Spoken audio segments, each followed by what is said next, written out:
আসসালামু আলাইকুম ওয়া রাহমাতুল্লাহি ওয়া বারাকাতুহু। প্রিয় দিনী ভাই ও বোনেরা, হাশরের ময়দানে বান্দার আমল অনুযায়ী আল্লাহ তাআলা দাঁড়ি পাল্লা উঠাবে। নামাজ যেই পরিমাণ পড়েছে সেই পরিমাণ নেক উঠানো হবে, যাকাত যেই পরিমাণ দিয়েছে সেই পরিমাণ নেক উঠানো হবে, হজ যেই পরিমাণ করেছে সেই পরিমাণ নেক আমল উঠানো হবে।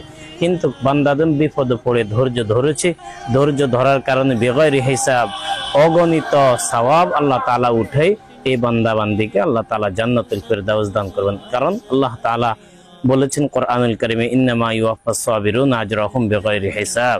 যারা নাকি ধৈর্য ধরবে আল্লাহ তাআলা তাদেরকে বিনা হিসাবে জান্নাত দান করবেন। সুবহানাল্লাহ। এইজন্য প্রিয় দিনী ভাই বোনেরা, যখন কোনো মুসিবত এসে যাবে আমরা পরিপূর্ণরূপে ধৈর্য ধরব। কারণ কেন সেই ব্যক্তিকে আল্লাহ তাআলা অপরিসীম সওয়াব দিবে? কারণ সেই হলো সেই আকীদার উপর, সেই আল্লাহ তাআলার উপর রেজা বিল কাজার উপরে বিশ্বাস রেখেছে। আল্লাহ পাক আমাদের প্রত্যেকে যে অবস্থায় রাখতে রাজি, আমরা প্রত্যেকে সেই অবস্থায় থাকতে রাজি। এই কথার উপর ইয়াকিন এবং বিশ্বাস রাখার তৌফিক দান করুন। আমিন।